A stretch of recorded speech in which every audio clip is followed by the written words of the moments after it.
Hi everyone, and welcome back to my channel. My name is Peter Barber. I am primarily a professional opera singer, music producer, and a bass vocalist. Today, after a long time, we are returning to DianaAnkudinova and her performance of Rechenka. And I have not heard this. I have only heard two performances of hers so far. I am wearing the fabled Show Me Your Tongue shirt that one of my patrons actually sent me after the last one I did, because I kept telling Diana during the video, show me your tongue, because based on the sounds I was hearing from her voice, it was almost impossible to believe she had a neutral tongue position while singing. And she does. It's amazing. This is just attributes to how unique her vocal quality is. But I'm wearing my Show Me Your Tongue shirt. So we'll see if we get any tongue action today. Guys, my goal here with this channel is to bring more value to your listening experience. I want you guys to be able to understand and appreciate what's happening vocally and musically, you know, most specifically based on vocal technique, because that's where my expertise lies as a professional opera singer. But my goal really is to enhance your listening experience. So if you find that I'm doing that, please do consider joining my Patreon for as little as $1 a month. It's the best possible way to support me as a creator, performer, artist, educator, all that good stuff. Link is in the description below. Also, this is a reaction and analysis video, so I will be pausing frequently to talk about vocal technique. There will also be a link to the original, or the reposted video we're watching here, because the originals, I think, are all blocked, at least in this country. You can go watch it straight through and then come on back to my video if you want to learn more about what's happening. Other than that, guys, please do like the video. Please subscribe to the channel. Leave a comment for the algorithm. Could be as simple as saying, hi, Peter, or Diana's awesome, or I love Rechenka. Anything you want to help the algorithm is most appreciated. And without further ado, let's dive in. Let's analyze this amazing voice. I am looking forward to it. It's been a long time since I've heard Diana, so let's go ahead and dive in. Easter is finally here, and Galaxy Lamps is having an unbelievable Easter sale that goes all the way through April 10th. My personal favorite product is the Galaxy Projector. Having a Galaxy Projector is like having the universe at your fingertips. It creates an impeccable vibe and atmosphere, and it's controlled by an app that you can create your own color combinations and sequences. You can also control brightness, rotation speed, and there's an on and off timer. The Easter sale is 50% off, plus an extra, or extra for Easter, 20% off. Not one, not two, but 3 deals. 50% off, extra 20% off, and the most exciting one, a chance to be among the first 10 people to get the new limited edition projector worth almost $200 completely free. 10 lucky winners will be randomly selected from all purchases made during the Easter sale. Use the link galaxylamps.co/peterbarber, which you now see in the bottom right part of your screen, to take advantage of this amazing offer. Enjoy.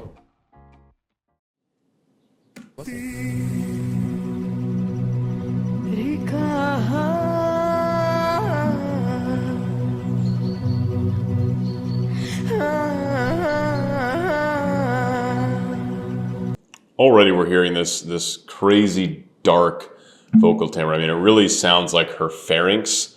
That's the kind of space towards the, like in the back of your throat, going down into the laryngeal area of the vocal tract. The bigger that space is, the kind of darker and rounder the sound is. That's why as opera singers, we often opt for a bigger pharyngeal space to make that dark round sound when singing. And she just has that naturally, just has like a super open, spacious pharynx, which makes her voice sound so unnaturally dark. It's amazing. It's kind of like this. It's like this all the time for her. And sometimes you can achieve a darker sound by pulling your tongue way back and kind of blocking space. A lot of singers do that who have bad technique. But she gets that sound again, totally naturally. That's what I think is so captivating about her voice. One of the things, anyway.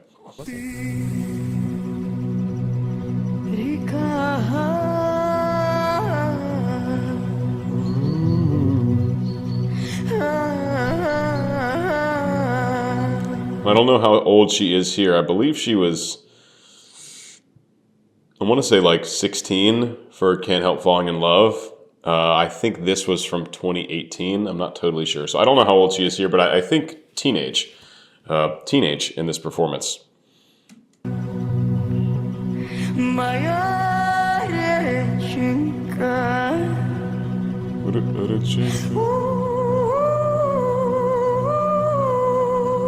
And she also has really phenomenal range up into her head voice. We just saw the first bit of that. Let's see what key we're in actually. B minor.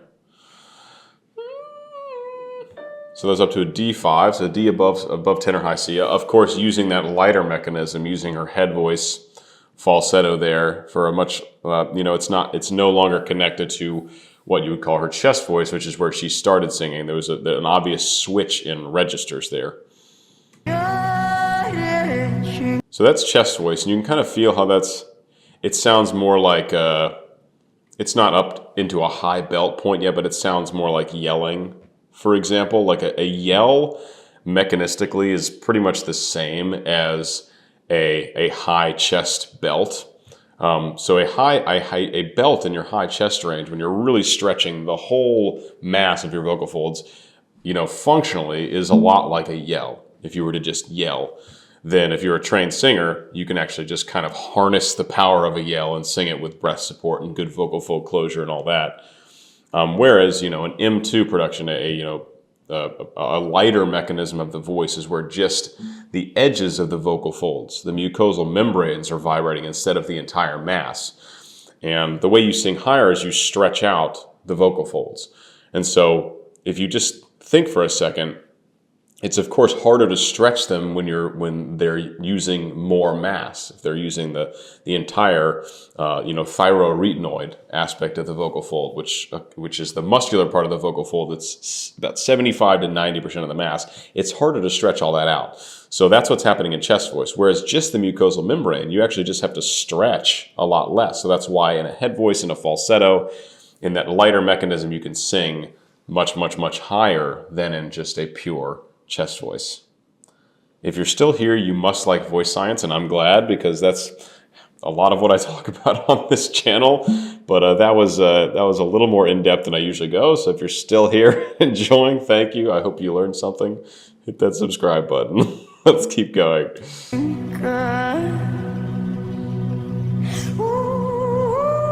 So there's that head voice, lighter mechanism.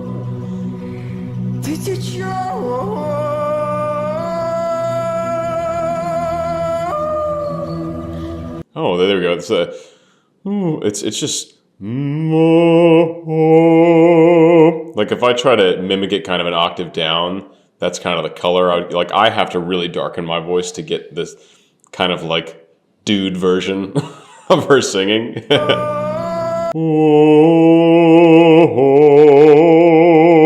Like pretty dark sound. And also what she does here, this kind of presents a nice highlight of what I was just talking about, is she goes from this, dark, chesty sound, and then she flips up for a second into like an obvious head voice move.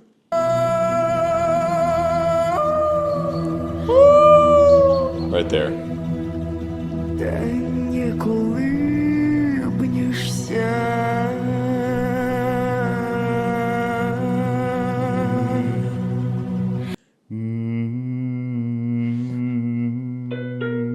So normally in a minor key, which we're getting B minor, normally you'd have an A natural, but she just sang a leading tone, which means maybe it's, oh boy, music theory people, it's been a long time, Lydian or Mixolydian, where in a minor key, in a minor setting, you have a raised minor seventh to make a major seventh leading tone. Maybe we're in Mixolydian or Lydian. Someone who knows modes better than I do, because I studied them many, many moons ago. What mode are we in, guys? What mode are we doing here? Anyway, there's a leading tone here, which is why harmonically that last bit she did sounded so like eerie and crunchy. It's because it's not a tone you expect in this harmonic landscape.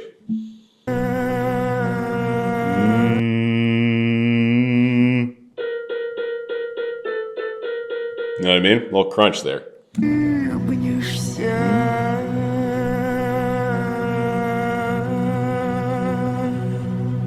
He's like, no.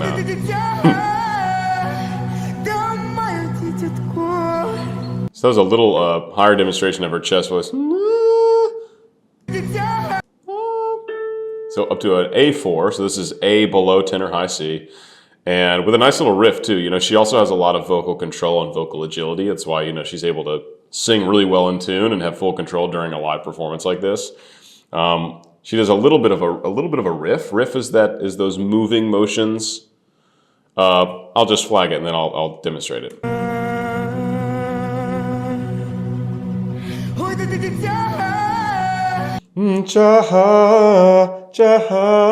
So that little ba-da-ba-da, that's what's called a riff.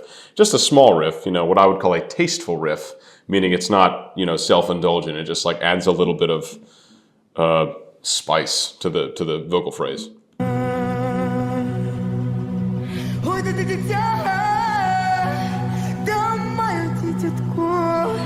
And just notice even in that part of her range, there's still that super rounded, dark tone. Like even when she gets high in her range, that's why it's a pharyngeal thing. This is a physiological phenomenon happening in her throat that is unique to her. That's why she's you know, without lowering her larynx, without expanding her pharynx, without pulling her tongue back, she's able to maintain this crazily dark vocal timbre, vocal color.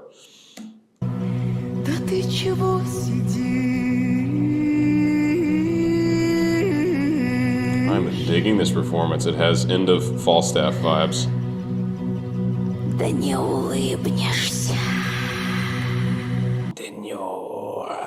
So that was like some kind of like growl, like intentionally putting a little bit of turbulence into the vocal folds, so you're no longer getting a super clean tone. And then she goes from that. So normally vocal folds are like this. They're oscillating very healthily, very, very, very fast, by the way. And when you have turbulence, they're kind of like, so if you go from like, ooh, they're doing this, and then he goes, they're like, no, I don't like that. You can learn how to do it. I hesitate to say healthily, because it's not how the vocal folds are supposed to operate naturally. Like when you're speaking, they're oscillating normally. When you're introducing turbulence and grit, I hesitate to say you can do it healthily, but you can learn how to do it sustainably, relatively speaking. Like metal singers and rock singers can perform concerts singing with a lot of grit and turbulence to the vocal folds, and you know, without damaging their voice. So I hesitate to say healthily, but you can learn how to do it with some sustenance, with some sustain.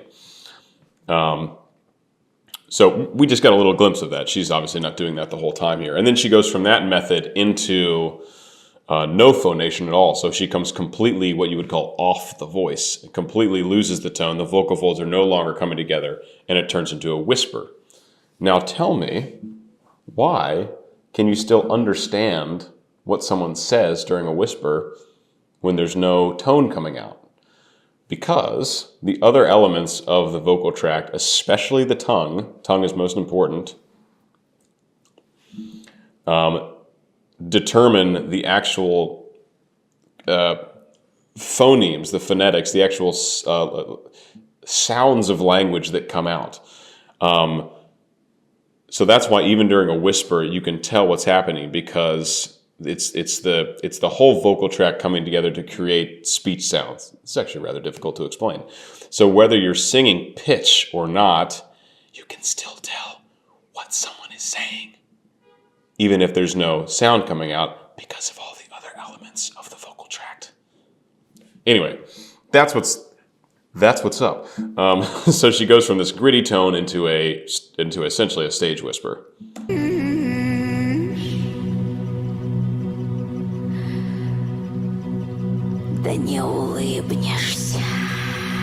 So you can know the first part of that, don't know, there's like a little bit of tone coming through, and then there's which is no tone at all.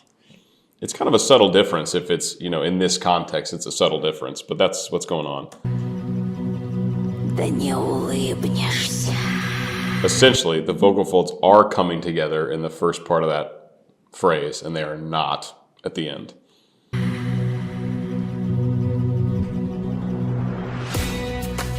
Here we go. We're still be mine.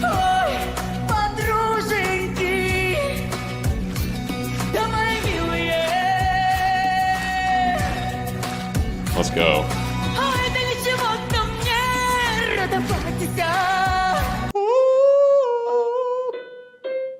Just going to do a C sharp there. Just for a second. Just for a split second. But she's purely in remaining to her chest voice here. So you can feel, just pay attention to that kind of yelly quality. Now, as far as her vocal technique is concerned, I mean, I think it's clear that a lot of this is very performative. You know, I think she's kind of intentionally kind of letting her voice go instead of trying to be, you know, controlling with it in technique. She's clearly thinking about the performance. She's thinking about whatever message she's trying to communicate, which at the end of the day is more important. Like you want to have a great vocal technique, but if you're not actually communicating anything, then that kind of defeats the purpose of performance. So she's clearly leaning into the performance side, not thinking so much about the technique, which I see as a plus. For a performer. She's a great performer. But just notice the kind of yelly kind of throwaway quality she's putting into her singing, and how that's, you know, contributing to a little more of this, like, I don't know, reckless, like tribal kind of like a raw kind of primal feel to this performance.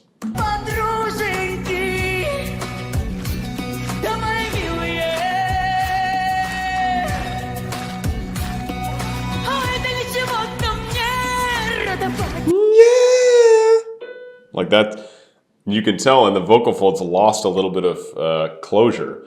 You know, it wasn't as pure of a tone. On that, yeah, there's like a little bit more breath coming through, which means she was putting so much air and power behind it that her vocal folds actually were like, we don't actually want to come together for a really pure tone. We're going to let a little more air come through. Literally as like a defense mechanism for the voice. The voice is actually quite good at protecting itself.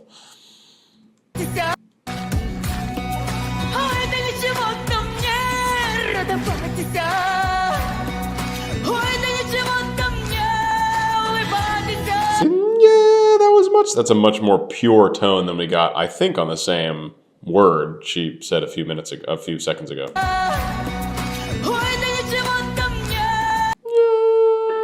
On that A4. You see how yelly that is? Like if she weren't a singer and didn't know how to control that kind of physiological approach to her sound, it would just be a yell. It would just be someone yelling. Like if you take an untrained singer and have them say, all right, sing really loud on that pitch in pure chest voice, they're just going to yell because that's the only way they're going to be able to get there in a controlled fashion. You know what I mean? And she is intentionally putting a little bit more of that yell quality in there, again, for the aspect of performance and communication of the message.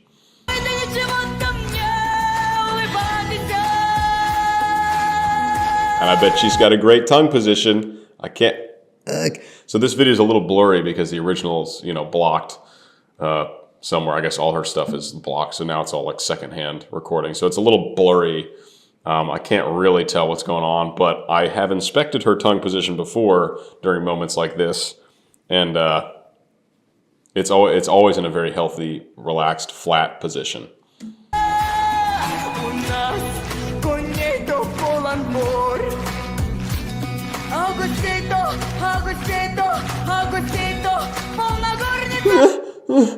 There, she's getting a lot of like almost like split second, like moans, groans that involve that lighter mechanism amidst like all of this pure chest voice singing. It's pretty. She's doing a lot. She's showing. There's a lot of interesting and cool vocal timbres happening throughout this performance, which is part of what makes an interesting vocal performance. If you sing with one color, one dynamic all the way, even if you sing phenomenally, it can get pretty stale.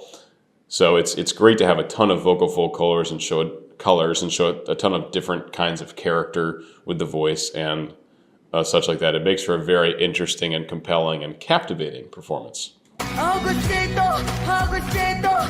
Angustetto. There's like a little bit of that at the end of these phrases.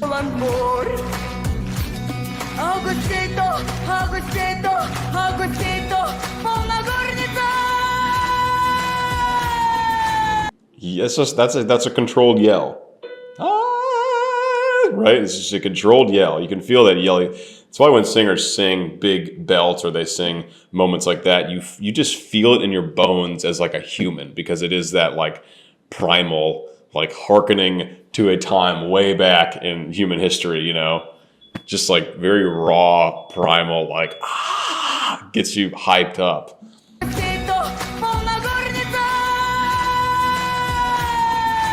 badass.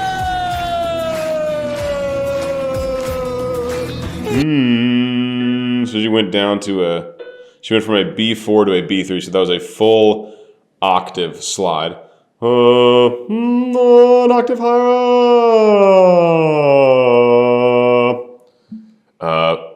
Pretty cool, and obviously, you know, full chest voice connection from the top to bottom there.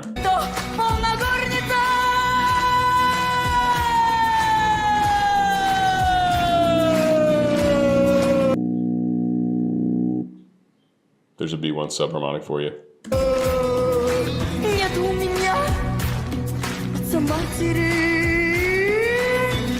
And a slide back up the other way. What was that, F sharp to? Yeah, F sharp 4 to B4.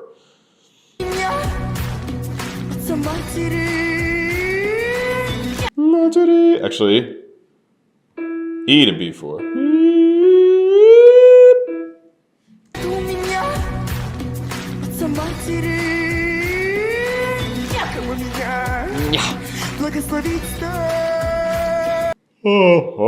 Again, the dark quality really becomes most obvious during her ah vowels, which is actually interesting because you wouldn't. This is counterintuitive. I'm getting really sciencey in this one, I think, because her voice is so interesting. If you are singing an ah vowel, you have more space in your oral cavity, like the mouth part of your vocal tract, but your pharynx actually gets thinner, like this.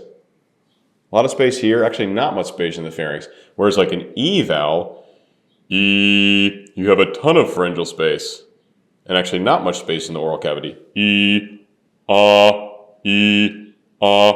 Now, a trained opera singer, I can make the vocal colors very similar, but there's actually a pretty big shift in where the space is throughout your vocal tract. So it's kind of interesting that when she's on an ah vowel, you know, based on how you shape vowels, you would actually kind of expect a little less of that dark sound, because the pharyngeal space would actually shrink a little bit compared to the smaller mouth vowel positions. But that's where you hear the darkness in her sound most clearly.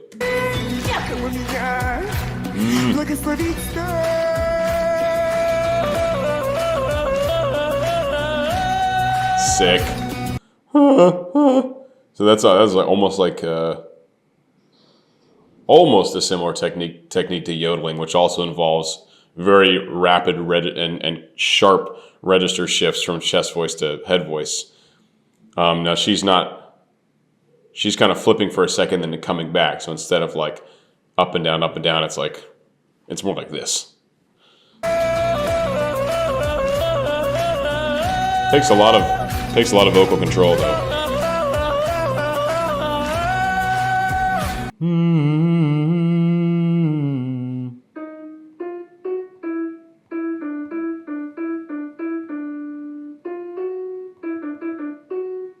So E4, D4, E4, D4, F sharp 4 is what's going on pitch-wise. Yeah, she's attacking those each. She's landing on each of those notes in pure chest voice, but she's starting each attack with a flip down from head voice.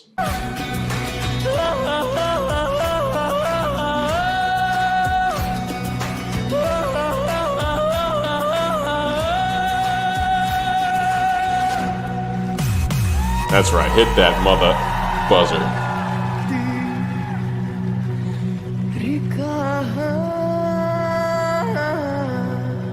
Now we're kind of going back to, this is a great performance practice to, you know, start in a small intimate place, build up to a huge exciting climax, big instrumentation, big high chest belting in most cases, and then you kind of use the end as kind of like an outro to kind of bring it back to where you started.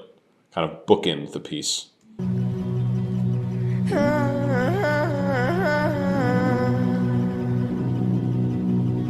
Моя реченька.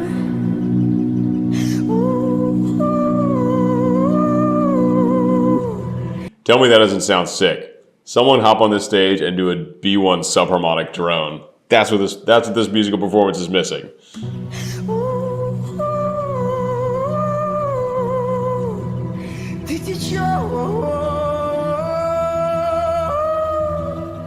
It is like structurally and vocally pretty much a carbon copy of the introduction, actually, even to the point where she just did that same motif where she starts in chest voice and then does the woo up into her head voice. With some added Diana flips. That's what I'm gonna call them. Diana flips. Diana flips.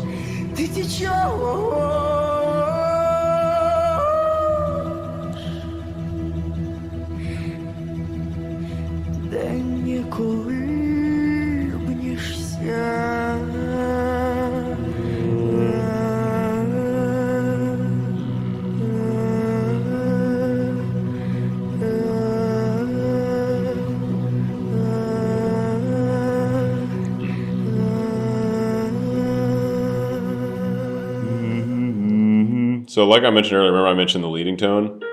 She was actually doing what was in the key you'd expect here. A natural, B natural, A natural, B natural. That's what you would expect in a minor key. So she was in some kind of mode earlier. And I don't know, Mixolydian, Lydian. One of them, it's a minor key with a raised seventh.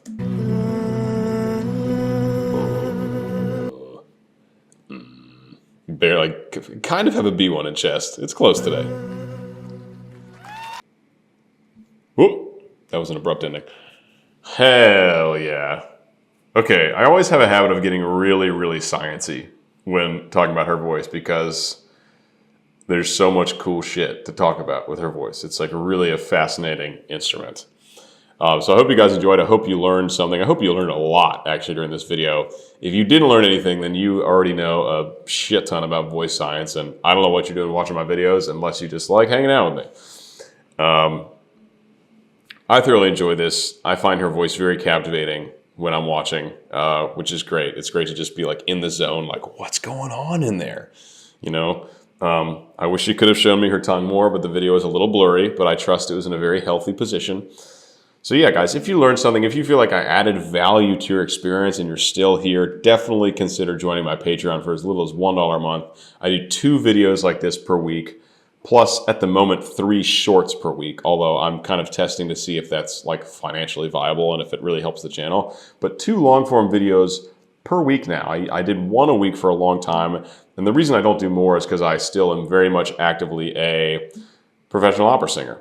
I will probably have shared some very big news about my career by the time this comes out. So I won't say anything now. But as I record this on February 23rd, 2023, I have just gotten some very exciting opera career news. So I'm sure I will have told you about that by the time this comes out, probably in March sometime.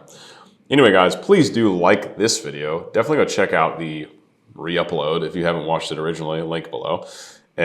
Subscribe to the channel. It's a huge help. Leave the comment for the algorithm. Hit the bell.